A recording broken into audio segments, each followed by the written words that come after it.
तो आज की इस वीडियो में हम पढ़ने वाले हैं क्लास 6 जियोग्राफी चैप्टर 1। ठीक है, चैप्टर 1 का पार्ट 2 है ये।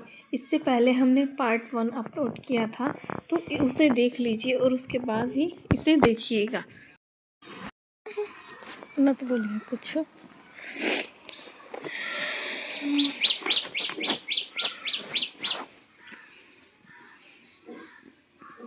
तो शुरू करते हैं ये वीडियो।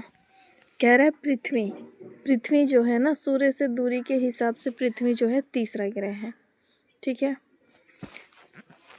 जैसे सूर्य की दूरी से माना जाए ना, सबसे निकट बुध है, उसके बाद फिर शुक्र है, फिर पृथ्वी है। आकार में यह पांचवा सबसे बड़ा ग्रह है। इसका जो आकार है ना, सभी ग्रहों की तुलना में इसका आकार जो है बड़ा है और ये 5 नंबर पे आता है। यह ध्रुवों के पास थोड़ी चपटी है। यही कारण है कि इसके आकार को भू आभा कहा जाता है। भू आभ का अर्थ होता है पृथ्वी के समान आकार। ठीक है, जो हमारी पृथ्वी है, तो हमारी पृथ्वी पे क्या है ना, जीवन जीने के लिए जो भी अनुकूल परिस्थितियां हैं, वो सभी परिस्थितियां मौजूद हैं। बस पृथ्वी ही एक ऐसा ग्रह है जहाँ पे ये सभी परिस्थितियां मौजूद हैं।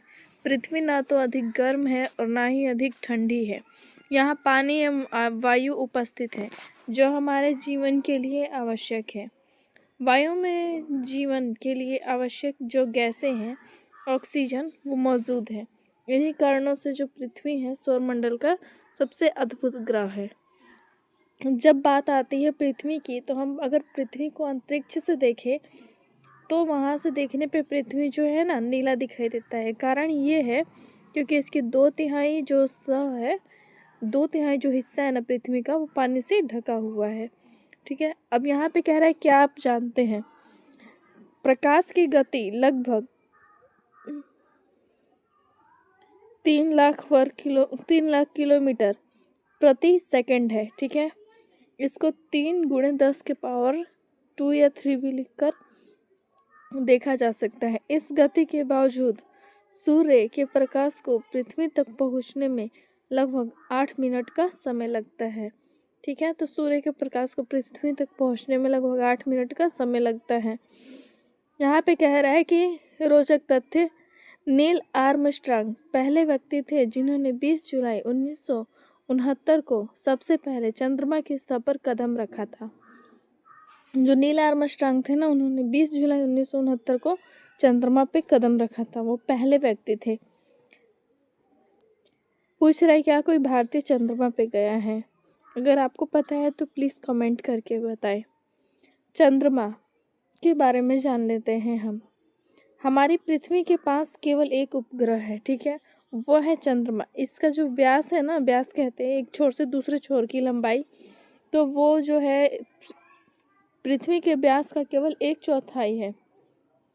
मतलब एक पूरे पृथ्वी में से उसका चौथा हिस्सा जो है ना, वो है चंद्रमा का व्यास। ठीक है, यह इतना बड़ा इसलिए प्रतीत होता है क्योंकि यह हमारे ग्रह से अन्य खगोलीय पिंडों की अपेक्षा अधिक नज़दीक है। यह हमसे लगभग 3,84,400 किलोमीटर दूर है। उपग्रह एक खगोलीय पिंड है जो ग्रहों के चारों ओर उसी प्रकार चक्कर लगाता है जिस प्रकार ग्रह सूर्य के चारों लगाते हैं। जो उपग्रह होता है ना, वो ग्रह के चारों ओर चक्कर लगाता है। जो उपग्रह होता है ना, वो ग्रहों के चारों ओर चक्कर लगाता है। ये बात ध्यान रखिएगा। जो ग्रह होते हैं वो सूर्य के चारों ओर चक्कर लगाते हैं और जो उपग्रह होते हैं वो ग्रहों का चक्कर लगाते हैं। यहाँ पे कह रहे हैं मानव निर्मित उपग्रह एक कृत्रिम पिंड, यह वैज्ञानिकों द्वारा बनाया गया है। ठीक है, जो मानव निर्मित उपग्रह है, ये वैज्ञानिकों द्वारा बनाया गया है। इसका उपयोग क्यों होता है? तो ब्रह्मांड के बारे में जो अगर हमें जानकारी प्राप्त करनी होती है, तो उसके लिए इसका उपयोग किया जाता है। एवं पृथ्वी पर संचार माध्यम के लिए भी इसका उपयोग किया जाता है। इसे जो है ना, रॉकेट के द्वारा अंतरिक्ष में भेजा जाता है एवं पृथ्वी की कक्षा में स्थापित कर दिया जाता है। अंतरिक्ष में उपस्थित कुछ भारतीय उपग्रह हैं। उपग्रह मतलब सैटेलाइट, इनसेट है, IRS है, एडुसेट है इत्यादि। तो ये 3 भारतीय उपग्रह हैं जिनका नाम इस बुक में दिया गया है। उसके बाद कह रहा है चंद्रमा पृथ्वी का एक चक्कर लगभग 27 दिनों में पूरा करती है। चंद्रमा जो है ना पृथ्वी का एक चक्कर पूरा करने में 27 दिन का समय लेती है। लगभग इतने ही समय में यह अपने अक्ष पर भी एक चक्कर पूरा कर लेती है। इसके परिणाम स्वरूप पृथ्वी से हमें चंद्रमा का केवल एक ही भाग दिखाई देता है। हम कभी भी पूर्ण चंद्रमा की बात करते हैं तो हम उसका केवल एक हिस्सा ही देख पाते हैं। चंद्रमा की परिस्थितियां जीवन के लिए अनुकूल नहीं है, ठीक है, जीवन जीने के लिए वहाँ की परिस्थितियां अनुकूल नहीं है। कारण यह है कि इसकी सतह पर पर्वत, मैदान एवं गड्ढे हैं जो चंद्रमा की सतह पर छाया बनाते हैं। पूर्णिमा के दिन चंद्रमा पर इसकी छाया को देखा जा सकता है। अब बात आती है यहाँ पे क्षुद्र ग्रह की। क्षुद्र ग्रह जो है तारों, ग्रहों एवं उपग्रहों के अतिरिक्त असंख्य छोटे पिंड भी सूर्य के चारों ओर चक्कर लगाते हैं। इन पिंडों को क्षुद्र ग्रह कहते हैं। ये जो है मंगल एवं बृहस्पति की कक्षाओं के बीच पाए जाते हैं। वैज्ञानिक के अनुसार क्षुद्र ग्रह के ही भाग होते हैं, ठीक है। जो क्षुद्र ग्रह होते हैं ना वो ग्रह के ही भाग होते हैं।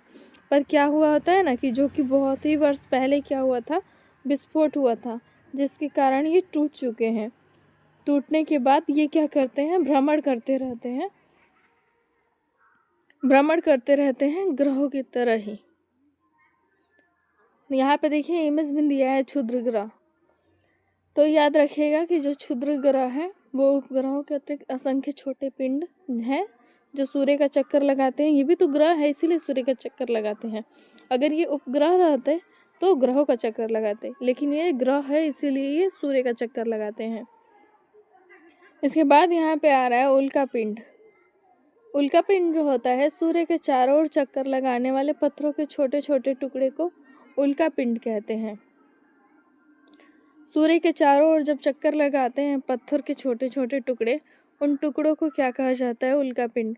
कभी कभी ये उल्का पिंड क्या करते हैं कि पृथ्वी के इतने नज़दीक आ जाते हैं कि इनकी प्रवृत्ति पृथ्वी पर गिरने की होती है। इस प्रक्रिया के दौरान वायु के साथ घर्षण होने के कारण ये गर्म होकर जल जाते हैं। तो क्या होता है, जब ये पृथ्वी के काफ़ी नज़दीक आते हैं और वायु से इनमें घर्षण होता है तब ये गर्म हो जाते हैं और गर्म होकर जल जाते हैं। फलस्वरूप क्या होता है, चमकदार प्रकाश उत्पन्न होता है। कभी कभी कोई उल्का पूरी तरह जले भी नहीं अगर पृथ्वी पर गिरती है तो इसके कारण क्या होता है, धरातल पर जो है गड्ढे बन जाते हैं। क्या आपने तारों वाले खुले आकाश में एक ओर से मोटी, दूसरी ओर से फैली चौड़ी सफ़ेद पट्टी की तरह एक चमकदार रास्ते को देखा है?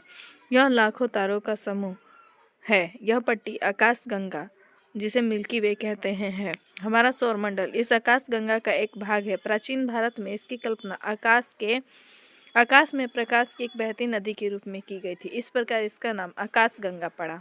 ओके, ठीक है, आपको समझ में आ रहा होगा। करोड़ों तारों, बादलों तथा गैसों की यह एक प्रणाली है आकाश गंगा। इस प्रकार की लाखों आकाश गंगाएं मिलकर ब्रह्मांड का निर्माण करते हैं। ब्रह्मांड की विशालता की कल्पना करना कठिन है, लेकिन फिर भी हम जानते हैं कि हम सभी ब्रह्मांड का हिस्सा हैं। आई होप आपको ये वीडियो अच्छा लगा होगा। प्लीज़ वीडियो अच्छा लगे तो लाइक, शेयर एंड सब्सक्राइब करें। एंड ये चैप्टर फिनिश